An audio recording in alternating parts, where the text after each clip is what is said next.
Video games. We all love video games, right? Right? Now me, I've been playing video games since I was but a wee lad. But recently, I played one game that I had actually played a few months prior to, but had kind of forgotten about. But then, I was browsing YouTube, as you do, and I came across the soundtrack. And I clicked on it, and it all came back. A Short Hike is an indie game by Adam Robinson Yu, with a soundtrack by Mark Sparling. It was released in 2019, and recently I went back and replayed it. And after finishing it the second time,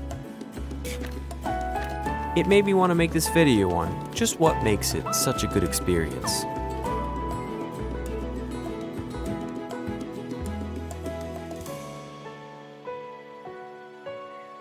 This is why A Short Hike is a perfect game.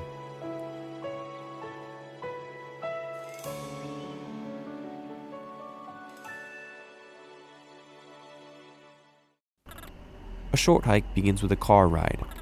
You're on your way to a ferry which will take you to an island for vacation. It's a moment of silence before you're set free to explore.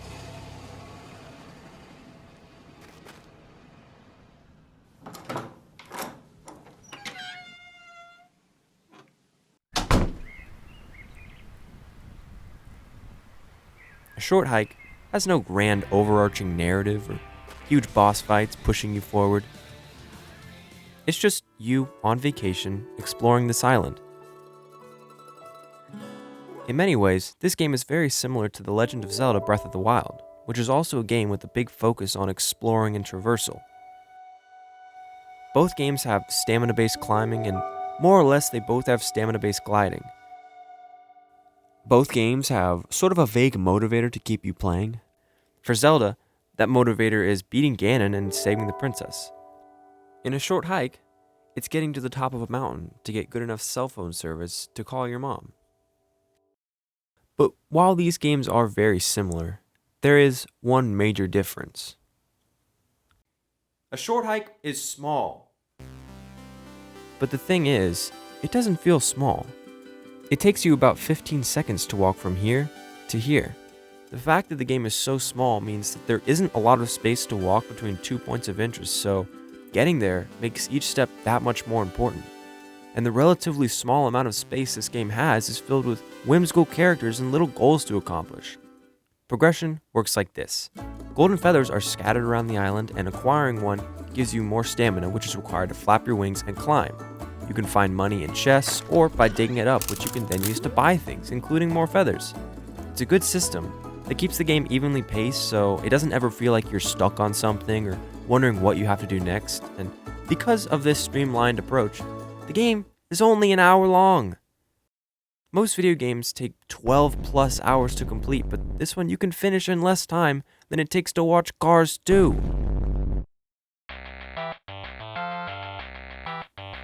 The characters of this game are what give it so much of its personality. The character design is perfect and nothing ever feels out of place. There's these guys who have a climbing club, which they are the only members of, but they claim that the club is some sort of international sensation. There's a goat with an RV looking for his watch. And there's this guy who you can rent a boat from, and let me tell you, the boat is really...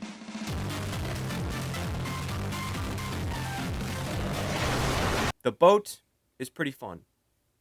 One thing I will say that this game does in a really fun way is the dialogue.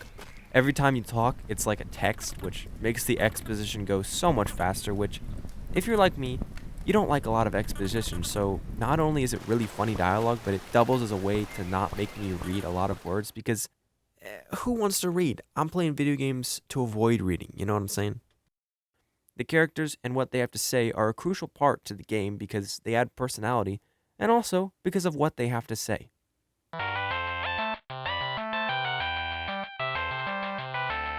Throughout A Short Hike, characters will give you little missions like race them or get something for them. For example, there's a frog who's making sandcastles with a big shovel, and when you ask him why he doesn't use a smaller shovel, he says that he doesn't believe those exist. So, naturally, I found a smaller shovel. Hello, I like money. Oh! And and when I brought it back to the frog, he gave me his big shovel, which I could then use to dig up chests and money. And remember that stick you picked up earlier? Well, you can actually use it to play beach stick ball with these two guys. It's these small stories that help spice up the gameplay and add a lot of variety. It's the little things.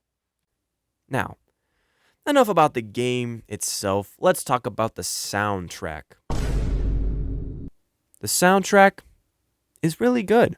The acoustic guitar and piano perfectly fits the aesthetic for this type of game. There's a song for the beach, there's one for the woods, one for the snow, and all the songs for the different areas blend together and overlap really nicely as you are going between them. The soundtrack works really well for the game, but it also is just a really good soundtrack to listen to. There's even 8-bit versions of all those songs that aren't even in the game, but they're included in the album.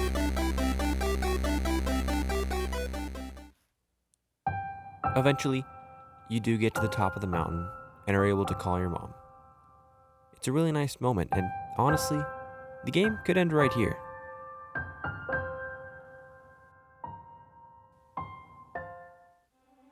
But then, something really cool happens. A hot spring creates an updraft right behind you. You glide over the entire island that you just spent an hour exploring, and while you're gliding, you'll see a bunch of stuff that might remind you of something you might have done 15 minutes ago, and even maybe see something you missed earlier. And finally, you can glide back down to where you started and take a nap.